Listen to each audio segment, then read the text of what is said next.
11 footprints led toward the fence. Not away from it. She hadn't been dragged. She'd walked. Silas Garrett pulled his horse up short, the lantern swinging in his grip, carving a weak circle of light against the whiteout. He'd been searching for a stray calf. What he found was smaller. The shape huddled against the fence post was wrapped in snow like a burial shroud. Baling wire, not rope, cinched tight around the chest, binding the figure to weathered wood. A child. Girl, maybe 8 or 9. No coat, lips the color of prairie slate. He dismounted, boots punching through the crust, counted the prints again. 11. Small boots.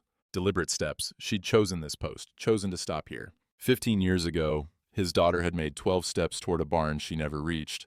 This girl made 11 toward nothing but cold. Her breath fogged, thin as hope. He started cutting wire. The wire had frozen into her skin. He'd have to cut her out of it like cutting a calf from a tangled birth. Silas worked fast, fingers clumsy with cold.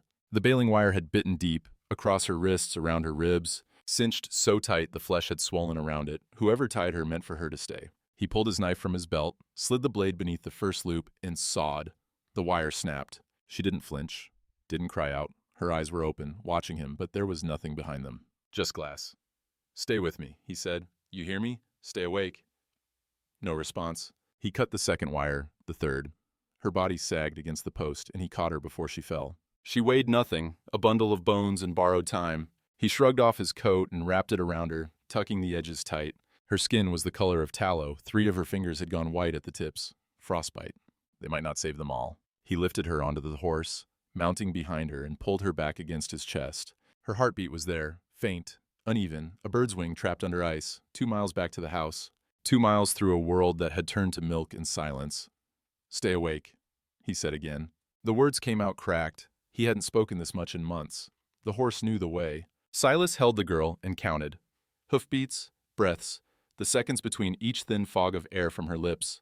14, 15, 16, still breathing, still here. The snow swallowed everything, fence posts, horizon, sky. There was only the circle of lantern light, the heat of the horse beneath them, and the small weight in his arms that refused to die. The ranch house materialized from the white like a ship from fog. Lamplight in the windows. Smoke from the chimney. Gus stood on the porch, squinting into the storm, and his face went slack when he saw what Silas carried. "Mon Dieu." The old foreman crossed himself. "Who is she?" "Don't know. Found her at the north fence. Tied to a post." Silas dismounted, the girl still in his arms. "Get water on the stove. Blankets. Now." Gus didn't ask more questions. He was already moving. Inside, the house was warm. Too warm after the cold, the heat pressing against Silas's face like a hand. He carried the girl to the settee by the fire and laid her down. Her eyes had closed somewhere on the ride. He checked her breath. Still there. Shallower now.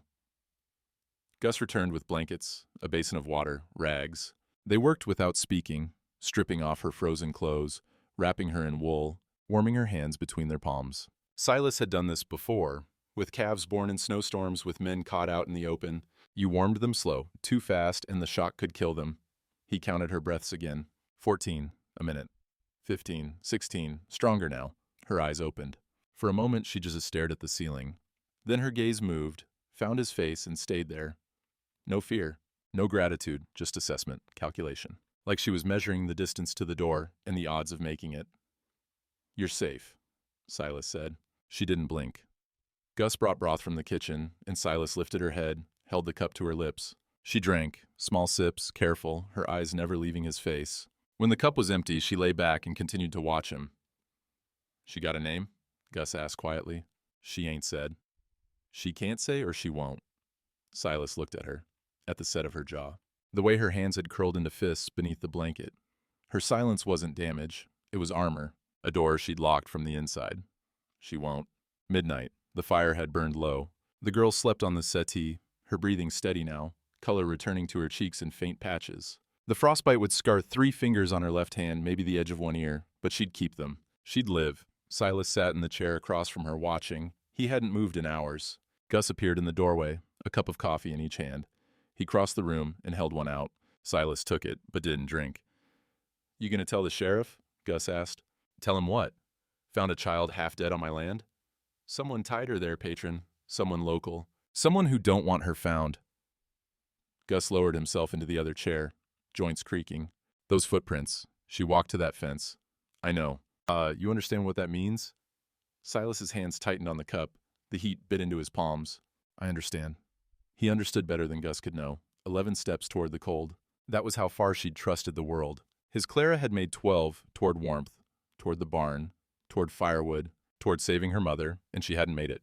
This girl had made 11 toward death and survived. The math didn't balance. It never would. But sitting here, watching this child breathe, Silas felt something shift in his chest, a crack in ice that had been solid for 15 years. A sound like a river remembering how to move. He'd saved plenty in his life. Cattle from storms, men from debt, land from speculators. None of it had touched him. None of it had cost him anything but money. This was different. She'd walked toward that fence because wherever she'd come from was worse than dying. Someone had hurt her badly enough that a blizzard looked like mercy. And now she was here, in his house, wearing his dead daughter's silence like a coat that fit too well. He didn't know her name, didn't know where she'd come from, or who'd done this to her. But he knew those 11 footprints, knew them in his bones, because for 15 years he'd been walking toward his own kind of fence, buying land to bury grief, building walls to keep out memory, counting steps and posts and dollars, because if he stopped counting, he'd have to feel. This girl had looked at death and chosen it over going back. Silas had been choosing the same thing, just slower. He watched her breathe. In the firelight, with her face slack in sleep, she looked almost peaceful, almost safe. He set down his coffee and leaned forward, elbows on his knees. I don't know who you are, he said quietly, but I'm going to find out who did this, and they're going to answer for it.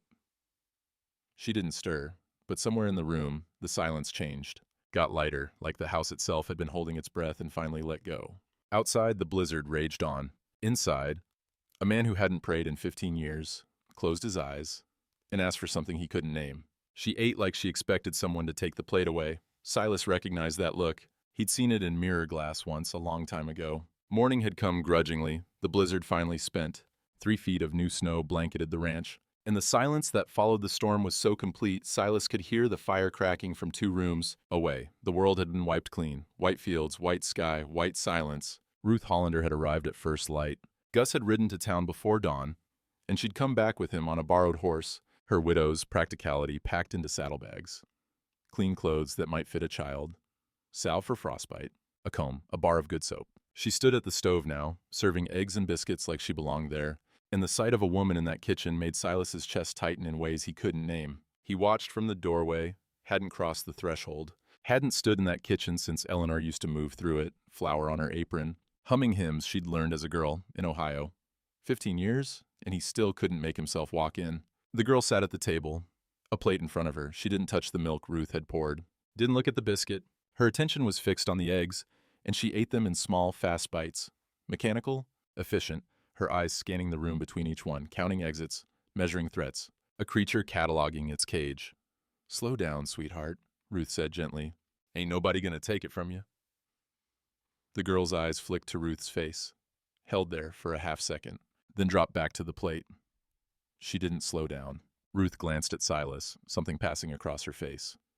Understanding, maybe, or pity. It was hard to tell with Ruth. She'd buried a husband and kept living. She knew what survival looked like. She say anything yet? Ruth asked. No. She can talk. Look at her jaw, the way she holds her mouth.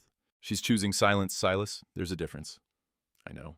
Ruth studied him, really studied, the way she did when she was about to say something that would cut. You know that look too, don't you?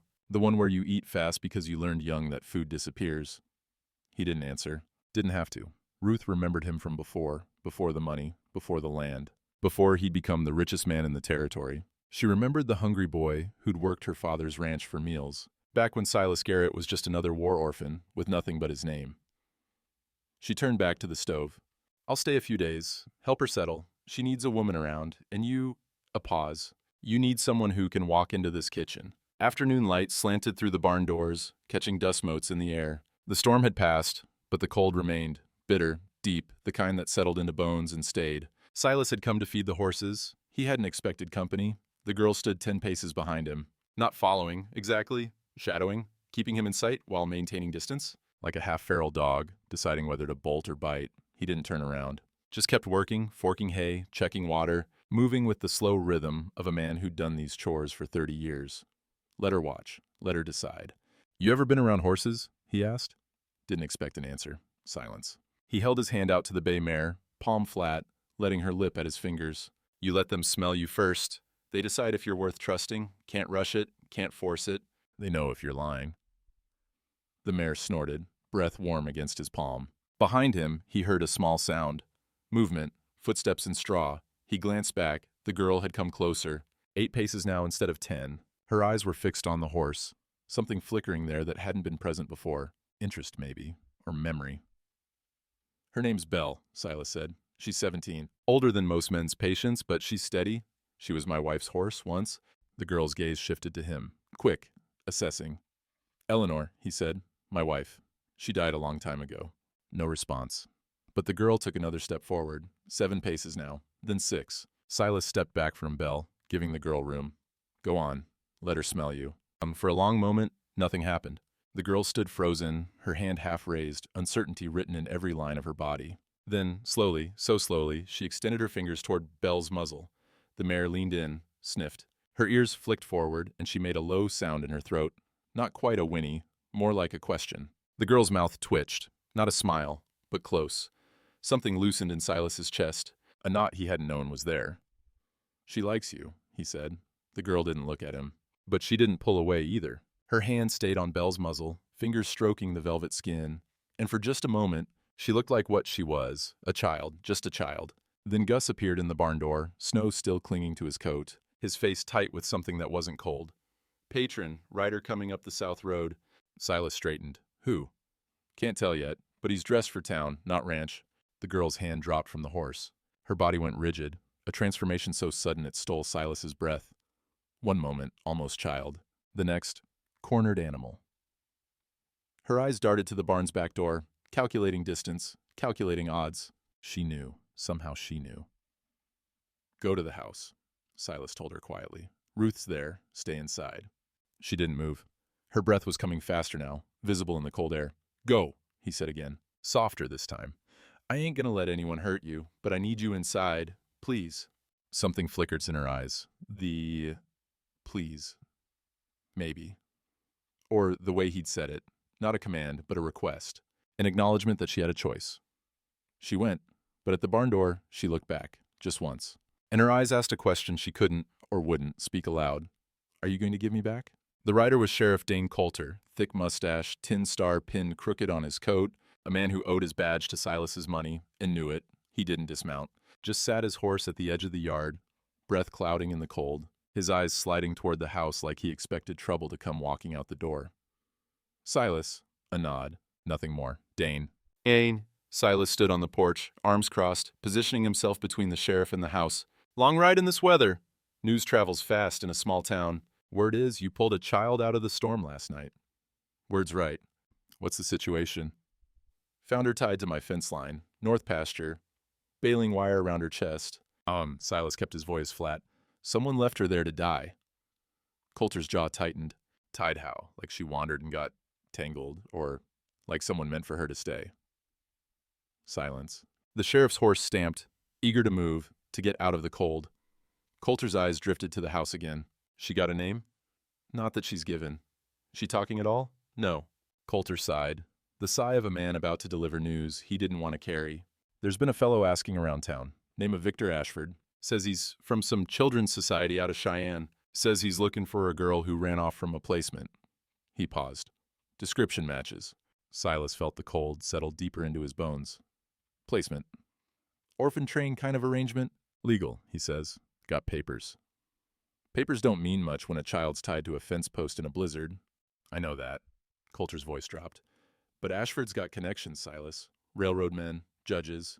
If she's his legal ward, she ain't his anything. Silas. She's a child, Dane. Someone tried to kill her. I don't care what papers he's waving. The sheriff was quiet for a long moment. When he spoke again, his voice had gone careful. The voice of a man, picking his way through a field of broken glass. I'm trying to help you here.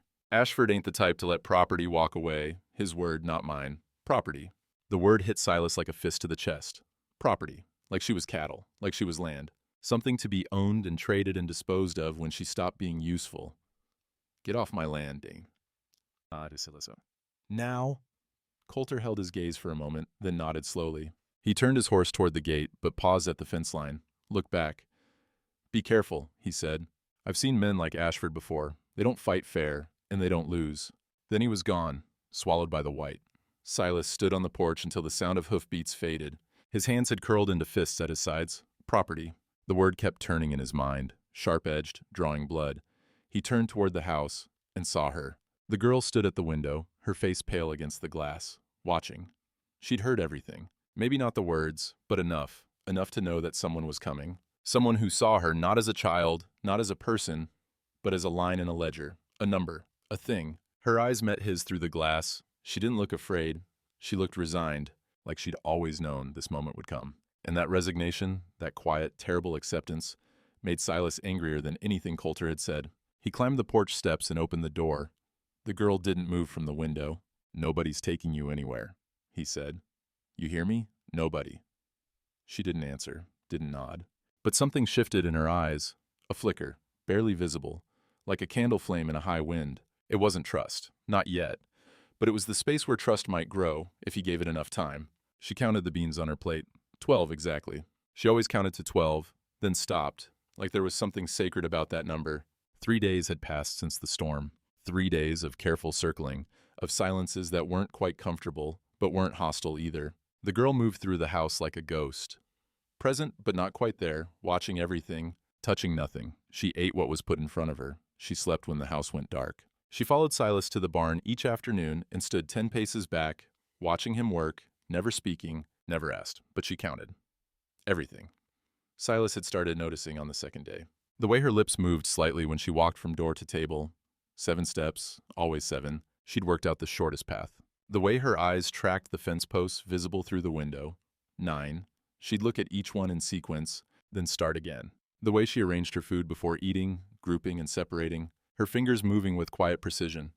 And the beans, always 12. She'd push the extras aside, line up exactly 12, and eat them one by one. Tonight, Ruth and Gus sat at the table too, conversation moving around the girl's silence like water around stone. Ruth was talking about the store, about the shipment that hadn't come through, about the new family that had moved into the old Miller place. Normal talk, living talk. The kind of talk that had been absent from this house for 15 years. Silas wasn't listening. He was watching the girl count. 12 beans. She picked up the first one.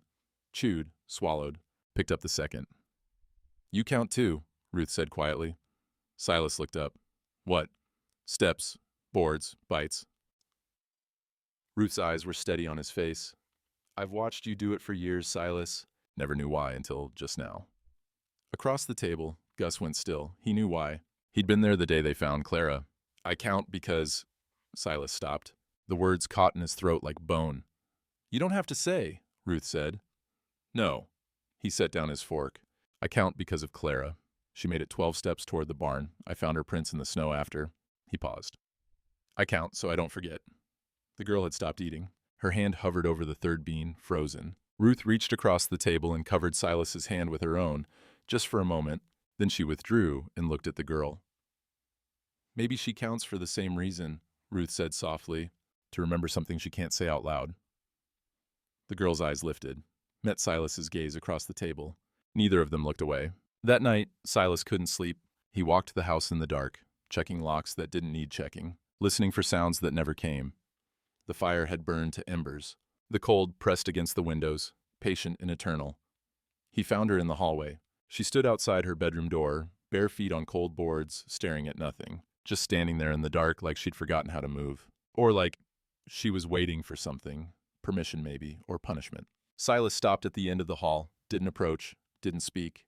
After a long moment, he lowered himself to the floor, sat with his back against the wall, knees drawn up, hands loose in his lap, not blocking her path, not crowding her, just present. The silence stretched, then slowly she sat too, not close, the whole length of the hallway between them. But she sat, her back against her own wall, mirroring his posture. Two broken things sitting in the dark. Silas spoke first. He didn't plan to. The words just came, pulled out of some place he'd kept locked for 15 years. "I had a daughter. Her name was Clara. She was 7 years old." The girl's breathing changed, deeper, more deliberate, listening. "There was a blizzard, worse than the one that took you. I was in Cheyenne, closing a deal on some land. I thought—" He stopped, started again. "I thought the money mattered. I thought I was building something, for her, for my wife." Somewhere in the house, a board creaked. The wind pressed against the walls. The stove went cold while I was gone. My wife got sick, couldn't get out of bed. Clara tried to get firewood from the barn. His voice had gone rough. She made it 12 steps. 12 steps, and then she fell. She was trying to save her mother, and she made it 12 steps, and I wasn't there. The girl hadn't moved, hadn't made a sound. But Silas could feel her listening, not just hearing, but taking in his words like water into dry ground. I count because of those 12 steps, he said. Every fence post, every board in the floor, every beat of quiet when I can't sleep. I count so I never forget what I did, what I didn't do. He stared at the darkness at the end of the hall. Couldn't look at her, not yet. You made 11 steps toward that fence. 11 steps toward dying. His voice dropped. I don't know why. I don't know what they did to you, or where you came from, or who tied you there. But I know what it means when a child chooses cold over going back. Silence. The house breathed around them, old wood settling, wind whispering at the eaves. I ain't gonna let anyone take you back to wherever that was, Silas said. I don't care what papers they have. I don't care what the law says. You're here now. You're safe now. He made himself look at her then. She was watching him, her face pale in the darkness, her eyes unreadable. That's all that matters, he said. You hear me? That's all that matters. She didn't speak. He hadn't expected her to. But then, so slowly he almost missed it, she moved. Not toward him, just a shift. A leaning, her shoulder pressed against the wall at a different angle, her body tilting a fraction of an inch in his direction. A fraction of an inch. A continent of trust. Silas felt his throat close. He nodded once, not trusting his voice, and they sat there in the dark. Two people who counted to remember their wounds, learning that maybe the counting could mean something else. Maybe it could mean they weren't alone. Morning came gray and cold, the sky heavy with clouds that couldn't decide whether to snow again. Ruth arrived early, her face tight with news she didn't want to deliver. Ashford's in town, she said. Staying at the hotel. Been there 2 days.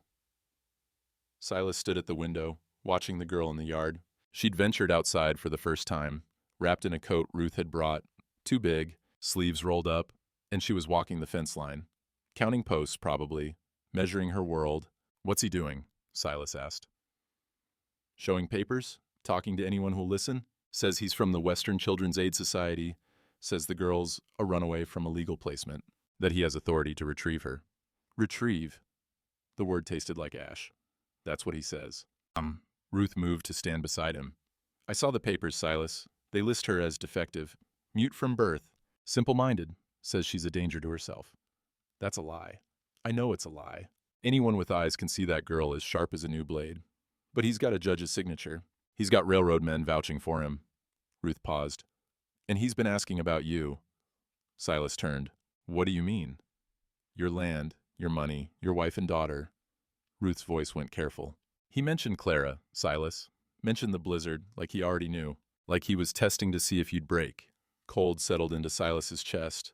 Not the cold of winter. Something deeper. The cold of being seen by someone who meant to use what they saw. He knows I'm vulnerable, Silas said quietly. He's going to use it. That's what I'm afraid of. Outside, the girl had stopped walking. She stood at the fence, her back to the house, and as Silas watched, she bent and picked up a stone, studied it for a moment, then placed it carefully on the fence post. She picked up another stone, placed it beside the first, then another, and another, 12 stones in a row. She turned and looked at the window, looked directly at Silas. Then she pointed, at him, at herself, at the stones, 12, like you, like me. Silas's chest cracked open a little wider. I ain't letting him take her, he said. The words came out rough, scraped raw. Not for papers, not for judges, not for anything. Ruth was quiet for a long moment. Then she touched his arm, brief, gentle. I know, she said. That's what scares me. Ashford smiled like a man who'd already won. Miss Garrett, he said, I believe you have something that belongs to me. He rode up at midday, when the sun had burned off the morning clouds and the snow lay glittering like broken glass. A fine horse, a fine coat, a leather satchel strapped behind his saddle. He dismounted with the ease of a man accustomed to being obeyed and stood in the yard with his hands clasped behind his back, surveying the ranch like he was already calculating its worth. Victor Ashford. Silas had expected someone rougher, a brute, a drunk, someone whose cruelty would show in his face. Instead, Ashford looked like a banker, clean-shaven, gray at the temples. Eyes the pale blue of winter sky, and just as cold. Mr. Garrett? Ashford extended a hand. Silas didn't take it. I'm Victor Ashford, director of the Western Children's Aid Society. I understand you've provided shelter to one of our wards during that unfortunate storm. On behalf of the society, I thank you. She was tied to a fence post, Silas said. Baling wire, no coat, left to freeze. Ashford's smile didn't waver. A regrettable situation, truly. The child is troubled, Mr. Garrett. She's run 3 times from replacement. The family she was with, good Christian people, I assure you, were at their wits' end. He spread his hands. Discipline was necessary. Discipline. She's mute, you understand. Deficient. She can't communicate danger to herself or others. The wire was a precaution, not a punishment. A way to ensure she didn't wander into harm while the family sought assistance. Silas felt the cold spreading through his chest. Not anger, not yet. Something deeper. The recognition of a particular kind of evil. The kind that dressed itself in reason, that spoke softly and carried papers. A precaution that nearly killed her. An unfortunate miscalculation. The storm came faster than expected. Ashford's eyes drifted toward the house. But she's alive, thanks to your intervention. And now I'm here to relieve you of the burden. I have documents establishing the society's custody, signed by Judge Whitfield and Cheyenne. The child is legally my responsibility. She ain't going anywhere. For the first time, something flickered behind Ashford's mask. A tightening around the eyes, a sharpening of attention. Mr. Garrett, I understand your concern. It does you credit. His voice had gone softer, more careful. But the law is clear. She is a ward of the society, legally placed. You have no claim to her. I have the claim of a man who cut her out of wire and carried her 2 miles through a blizzard. Sentiment is admirable. It is not, however, legal standing. Ashford reached into his coat and withdrew a folded document. I'm prepared to be reasonable. Take a few days, make arrangements. But understand, if I'm forced to involve territorial authorities, it will not go well for you. Is that a threat? An observation. Ashford tucked the paper away. A single man, unmarried, taking in a young girl of uncertain origin, refusing to surrender her to legal custody. His smile returned, thinner now, sharper. People will talk, Mr. Garrett. Questions will be raised. About your motivations. The implication hung in the air like smoke. Silas stepped forward, close enough to see the web of fine lines around Ashford's eyes, the slight flare of his nostrils, close enough to smell pomade and ambition. Get off my land, Silas said quietly. Don't come back without a marshal. Ashford held his gaze for a long moment. Then he smiled again, a different smile this time, one that didn't bother pretending warmth. I always get what's mine, Mr. Garrett, always.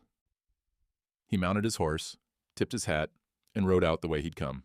Silas watched until he disappeared beyond the ridge. Inside, the house had gone cold. Not the fire. Ruth had kept that burning. Something else. Something in the way the shadows fell, in the quality of the silence. The girl stood in the corner of the main room, her back pressed against the wall, her body coiled tight as wire. Her eyes tracked Silas as he entered.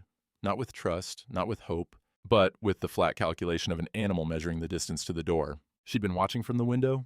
She'd seen Ashford, seen Silas's anger, and she'd misread it. Silas took a step toward her. It's all right. He's gone. She flinched. A full-body recoil, pressing harder into the wall, her hands coming up in front of her chest. Not to fight, to shield. Silas stopped. The distance between them, 10 feet, maybe 12, felt like miles. I ain't angry at you, he said. I'm angry at him, at what he did, at what he wants to do. As her lips were moving, counting, he could see it now. Fingers twitching at her sides, eyes flicking to the windows, the doors, calculating exits and angles and odds. The same counting that had connected them was now measuring her escape. Silas. Ruth's voice, low and firm, from the kitchen doorway. Step outside. He wanted to argue, wanted to stay, to explain, to make her understand. But Ruth's eyes told him what he already knew. His presence was making it worse. His anger, righteous as it was, had become indistinguishable from every other man's anger she'd ever known. He went. The porch was cold. Silas stood with his hands on the railing, staring at nothing, listening to the murmur of Ruth's voice through the walls, soft, patient, words he couldn't make out. When Ruth came out, her face was drawn tight. She thinks you're deciding, Ruth said, whether to keep her or sell her. Sell her? That's all she's ever known, Silas, being sold, placed, moved, used, then sold again when she stopped being useful. Ruth pulled her shawl tighter. She doesn't know the difference between love and ledger. No one ever taught her. Silas closed his eyes. The cold bit at his face, but he barely felt it. What do I do? I don't know. Ruth was quiet for a moment. What are you going to do? About Ashford? Fight. Fight who? Ashford? The law? The whole territory? Whatever it takes. And If you lose? Ruth's voice had gone soft, gentle, the gentleness of someone delivering a wound. If you lose, Silas, she goes back. And this time, Ashford won't tie her to a fence. He'll make sure she can't run again. Silas opened his eyes, looked at the house. At the window, where a small face had appeared watching him, she was still counting, still measuring, still waiting to see what kind of man he really was.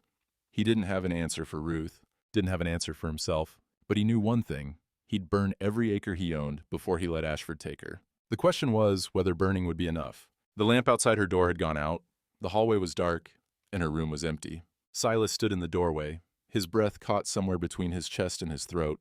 The bed was made, corners tucked tight, pillow centered, the quilt smoothed flat.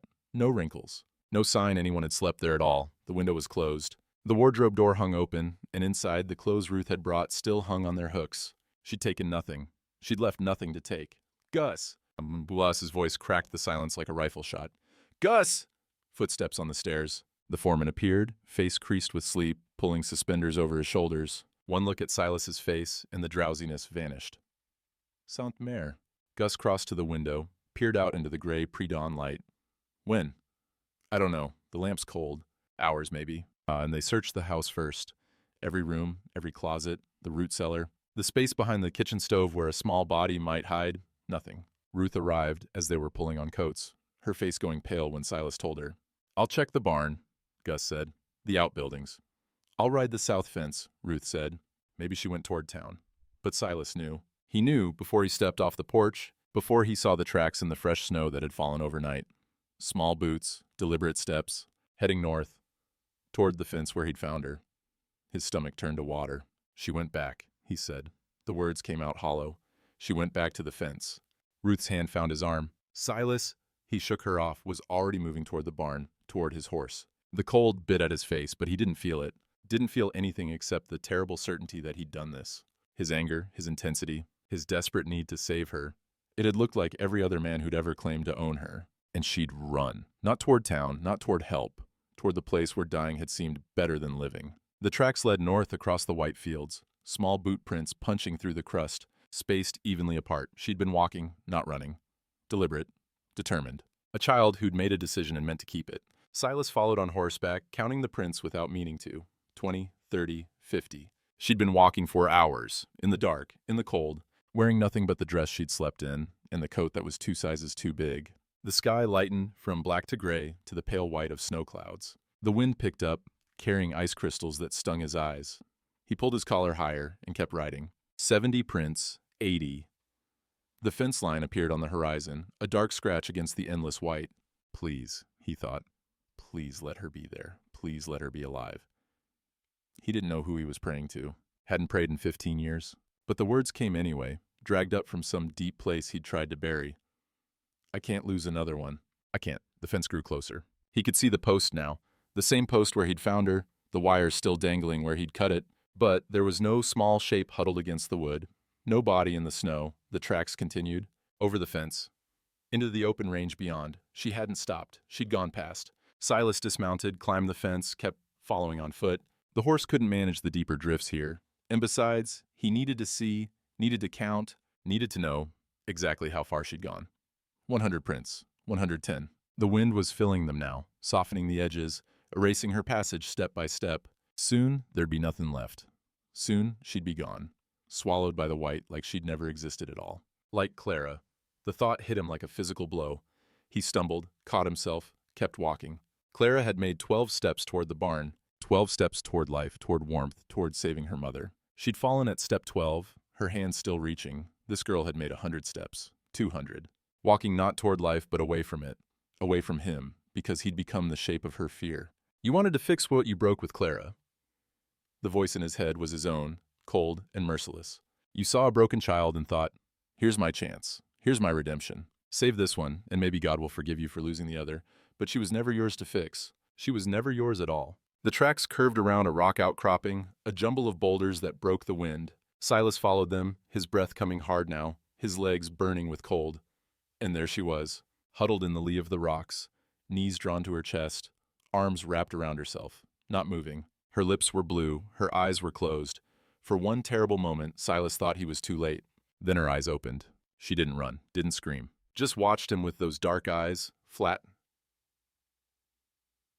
and resigned, like a rabbit that had finally stopped fleeing the hawk. Silas approached slowly, each step deliberate, hands visible at his sides. He stopped 10 feet away, the same distance she'd always kept between them, and lowered himself to the snow. The cold soaked through his trousers immediately. He didn't care. He sat there, cross-legged, hands on his knees, and waited. The wind moaned through the rocks. Ice crystals swirled between them. She watched him without blinking. "I ain't here to take you back," Silas said. His voice came out rough, scraped raw by cold and fear. "I ain't here to give you to Ashford." Nothing, not even a flicker. "I don't know why you ran. I think maybe I do," he swallowed. "But I need you to tell me. I need to understand." Silence stretched between them. The cold crept deeper into his bones. His fingers were going numb, but he didn't move. Didn't reach for her. Didn't try to close the distance. Then, so quiet he almost missed it beneath the wind, a sound, a word, cracked and rusted from disuse, dragged up from somewhere deep. "Why?" Silas's heart stopped. Started again. "Why what?" She swallowed. Her throat worked, forcing muscles that had forgotten how to shape language. When she spoke again, each word cost her something. "Why, do you count?" Of all the questions she could have asked, of all the words she could have chosen to break her silence. She'd noticed. She'd been watching him all along, not just measuring threats, but seeing him, the man behind the anger. The wound behind the walls, she was asking if his damage matched hers. Silas closed his eyes, opened them. The truth sat in his throat like a stone. He could lie, could deflect, could give her some easy answer that wouldn't cost him anything, but she'd walked 200 steps into a blizzard rather than trust another lie. "I count because of my daughter," he said. Clara, she was 7 years old. The girl's breathing changed, deeper, slower, listening. "There was a blizzard. I was in Cheyenne, closing a deal, buying more land. I thought," his voice cracked. He let it. "I thought the money mattered. I thought if I owned enough, I could keep them safe. Keep everyone safe." The wind died for a moment. In the sudden silence, his words fell like stones into still water. The stove went cold. "My wife was sick, couldn't get out of bed. Clara tried to get firewood from the barn. She was 7 years old, and she tried to save her mother." He stopped, breathed. "She made it 12 steps. 12 steps through the snow, and then she fell. And I wasn't there. I was in Cheyenne, signing papers, and my little girl died 12 steps from the door because I forgot to send firewood before I left." When he looked at her, she was shaking, not just from cold, something else.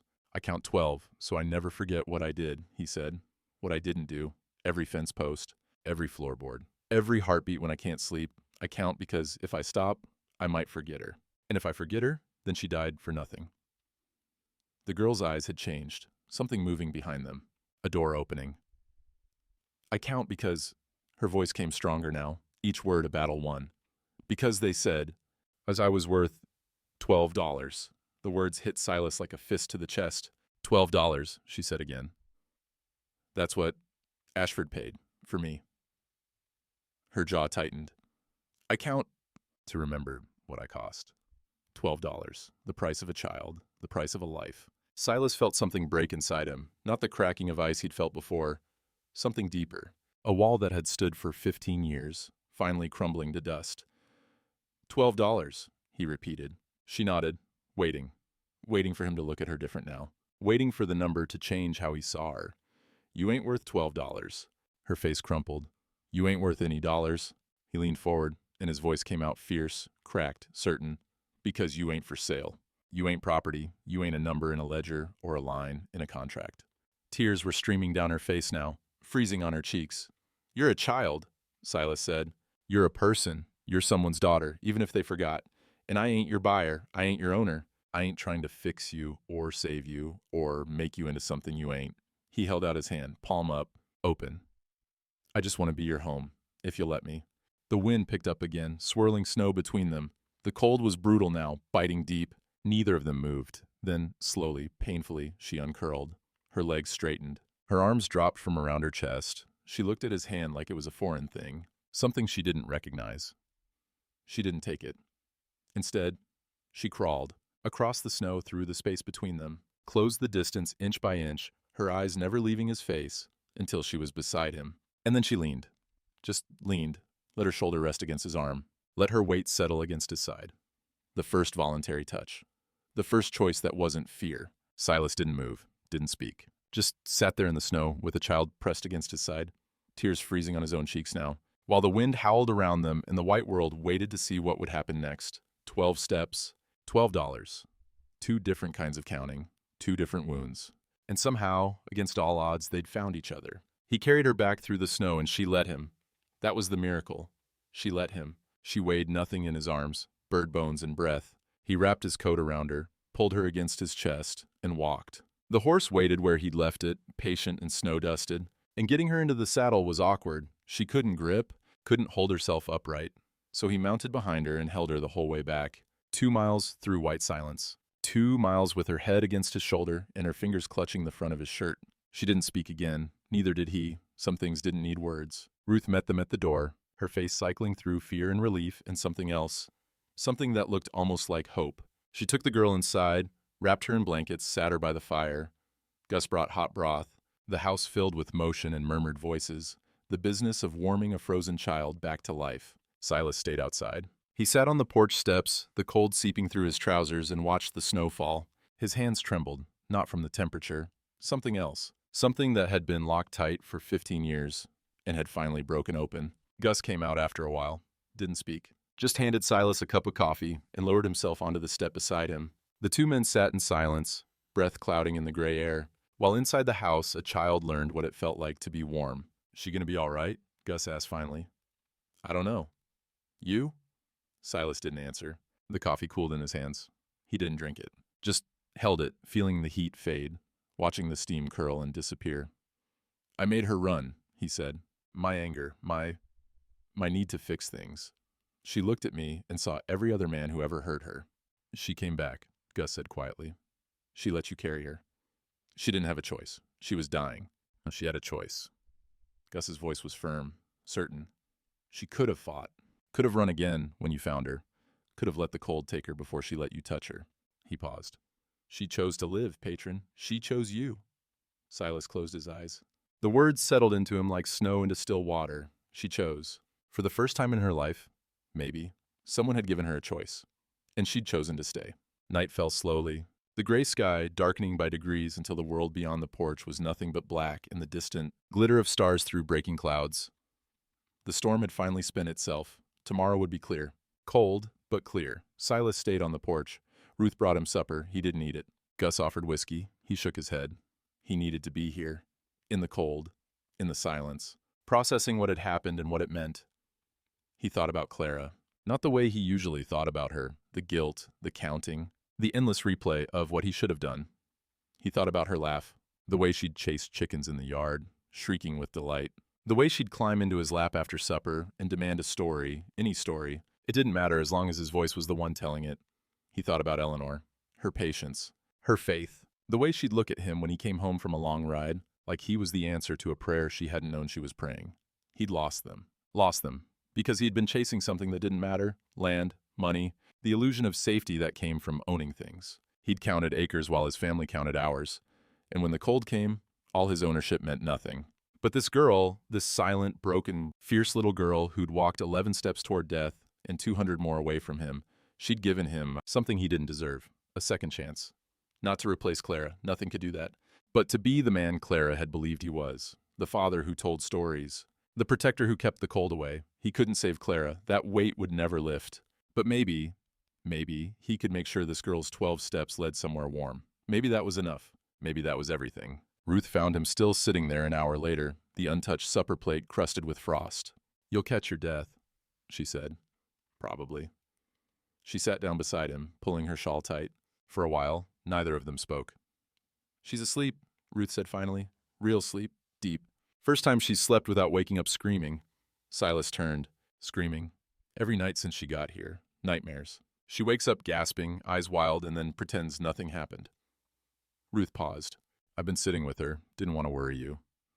He should have known, should have heard. But he'd been so focused on Ashford, on the law, on fighting the battle out there that he'd missed the war happening inside his own house. Tonight was different, Ruth continued. She fell asleep watching the fire, peaceful, and just before she went under, she said something. What? One word, just one. Ruth looked at him. 12. The number hung in the air between them. 12 steps, $12. 12 years since Eleanor had stood in that kitchen. 12 ways a single number could hold a lifetime of grief. What does it mean? Ruth asked. Silas stared at the darkness beyond the porch. The snow had stopped. The clouds were clearing. Tomorrow would bring light and decisions in the fight he'd promised to win. But tonight, there was only this. A child who'd said his number before she fell asleep. A word that meant death to him and worthlessness to her. A wound they shared. It means I know what I have to do, he said. Ruth was quiet for a moment. Then she stood, brushed snow from her skirt, and touched his shoulder.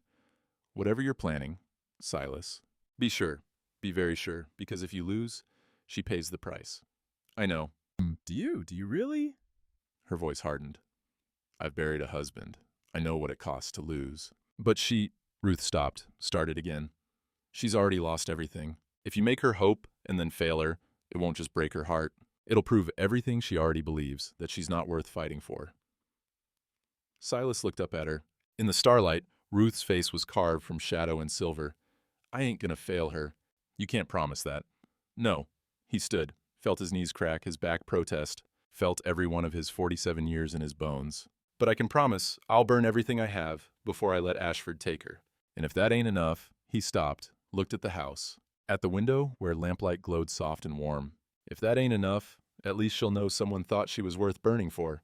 He put on his good coat, the one he wore to Clara's funeral, and rode to town to burn down his own reputation. Morning came cold and bright, the sky scrubbed clean by the storm, sunlight glinting off snow like shattered mirrors. Silas stood in his bedroom staring at the trunk he hadn't opened in 15 years. Cedar and brass and memories he'd tried to bury. The coat lay inside, folded with care, wrapped in paper that had yellowed with time, black wool, silver buttons. The coat he'd worn to stand beside two graves, one large, one small, while the preacher spoke words that meant nothing and the wind carried away everything that mattered. He lifted it out, shook it once. Dust motes swirled in the morning light. It still fit. Gus found him in the hall, adjusting the collar, and the old foreman's face went pale. Patron, that coat? I know. You haven't worn it since... I know. Silas met his eyes. I'm going to church. Gus blinked. Of all the things he'd expected, that clearly wasn't one. Church. Sunday service. Whole town will be there. Silas picked up his hat, turned it in his hands. Including Ashford. Understanding dawned slow across Gus's weathered face. What are you planning? To tell the truth, all of it. Silas set the hat on his head. About Clara, about Eleanor, about what I did and what I didn't do, about that girl and what Ashford is. That's Silas. He's built his case on paper, signatures, legal authority. Silas's voice was calm, steady, the voice of a man who'd already made peace with what he was about to lose. I'm going to build mine on something else. On what? On being a man with nothing left to hide.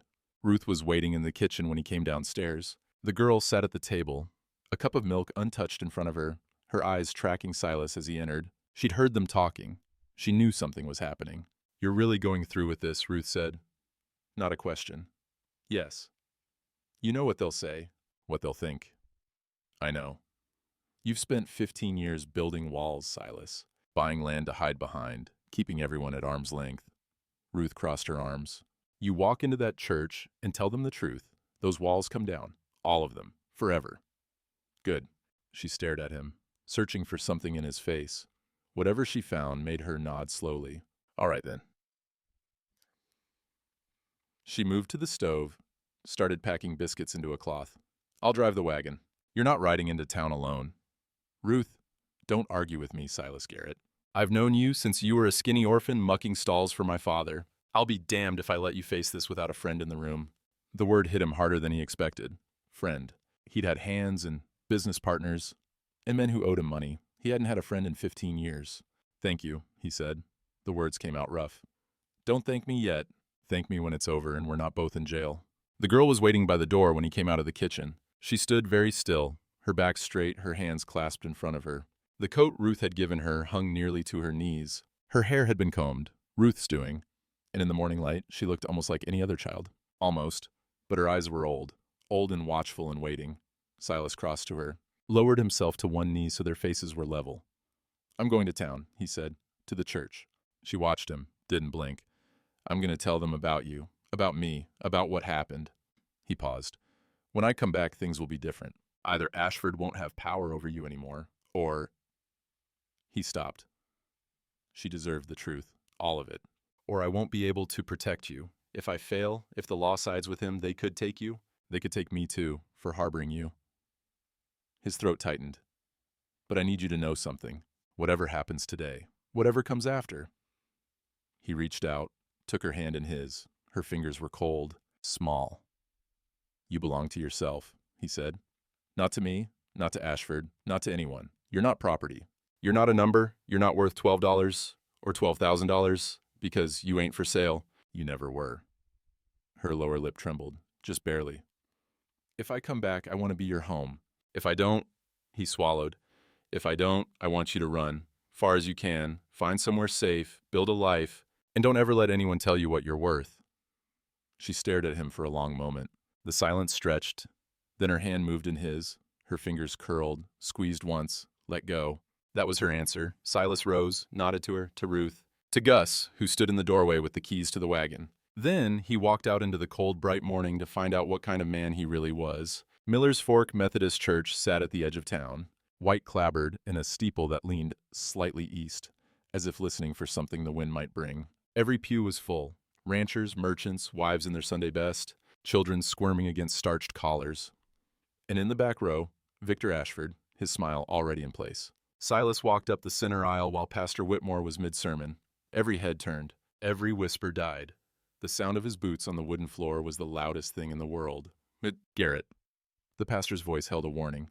Perhaps after the service, this can't wait.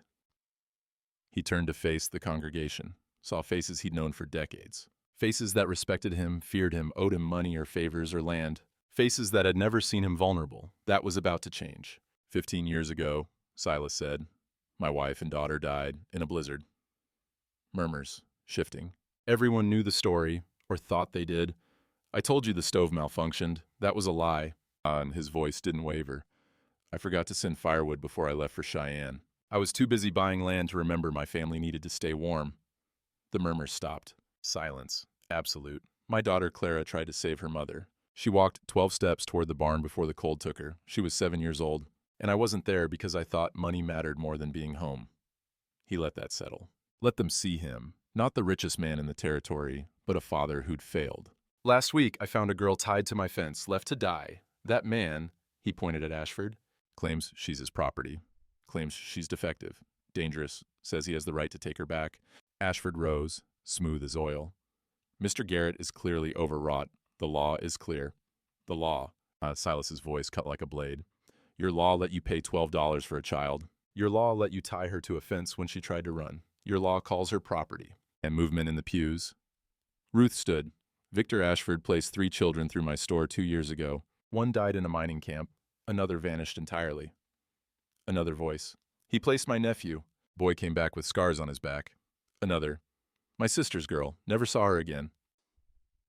The congregation turned toward Ashford. His smile had frozen, cracked at the edges.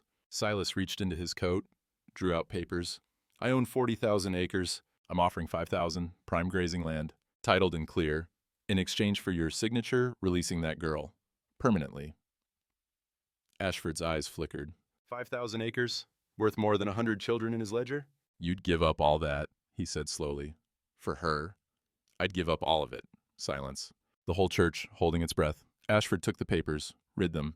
His jaw worked. Then he signed. Silas signed beneath him. It was done. Ashford left without a word, the congregation's stares following him out. He'd gotten what he wanted, land. But everyone had seen what he was. Silas stood alone at the front of the church. He'd given up 5,000 acres, 15 years of walls, every secret he'd buried. And for the first time since Clara died, he felt like he could breathe. He walked out into the sunlight, and the cold had never felt so much like grace. Spring came late that year, but it came. 6 weeks after the church, the snow began to soften. Water dripped from eaves. The fields showed patches of brown through the white, then green, tentative, fragile. The color of things deciding whether to live. The girl had a name now. Silas had asked her, 3 days after the signing, what she wanted to be called. She'd thought about it for a long time, longer than he expected. Her brow furrowed, her lips moving silently as she tried on sounds like borrowed clothes. Wren, she'd said finally. her voice still rough from years of disuse but stronger every day. Like the bird. Why, Wren. She'd looked at him with those dark eyes that had seen too much. Small. But it survives winter. He hadn't argued, hadn't suggested something prettier or more traditional. She'd chosen her own name. That mattered more than the name itself. Wren. Morning light slanted across the porch, warm for the first time in months. Silas sat with his coffee, watching the yard, watching the world come back to life. The fences needed mending. The barn roof had lost shingles in the last storm. There was work to do, there was always work. But for now, he just sat. The door opened behind him, small footsteps. Then Wren was beside him, wrapped in a coat that finally fit. Ruth had altered it. Her hair pulled back in a braid she'd learned to do herself. "I'm going to see Belle," she said. "All right." She stepped off the porch, walked toward the barn. He watched her go, not anxiously, not counting threats. Just watching, the way fathers watch daughters. She moved through this mud, boots squelching, her breath no longer visible in the warming air. At the barn door, she paused, reached up and unhooked the lamp that hung there. The one Ruth had installed, the one that burned every night so Wren would never wake to darkness. She didn't need it now. The sun was bright, but she carried it anyway, holding it carefully as she disappeared into the barn. Silas counted her steps. Old habit, couldn't help it. 11, 12. 12 steps from the porch to the barn door. He smiled. Gus appeared beside him, coffee in hand, lowering himself onto the step with a grunt. "You still countin'?" the old foreman asked. Silas watched the barn. Inside, he could hear Wren's voice, soft, murmuring, talking to Belle the way she'd learned to talk to all the horses. Words she'd never wasted on people, given freely to animals who didn't judge. "Yeah," he said. "I'm still countin'. Thought you might have stopped." "No." Silas took a sip of coffee. "But it's different now." "How so?" He considered the question. The sun climbed higher. Somewhere in the barn, Wren laughed, a small sound, startled out of her, like she'd surprised herself by making it. "Used to count to remember what I lost," Silas said. "Now I count to remember what I found." Gus nodded slowly, didn't say anything else. Didn't need to. They sat in silence, two old men warming themselves in the spring sun, while inside the barn, a girl named for a bird learned that she could laugh again. Later, much later, Wren emerged leading Belle by the halter. She walked the mare toward the pasture gate, her steps steady, unhurried. The mud sucked at her boots. The sun caught her hair. She didn't count. She just walked. 12 steps, then 12 more. Then 12 more after that, all of them leading forward, all of them leading home. Silas watched until she reached the pasture, until she unlatched the gate, led Belle through, closed it behind her, until she turned and looked back at him across the distance. A small figure against the wide sky, her hand raised in a wave. He raised his hand in return. The lamp still hung by the barn door, unlit, waiting for nightfall. It would burn again tonight, and the night after, and every night until she didn't need it anymore, and maybe even then.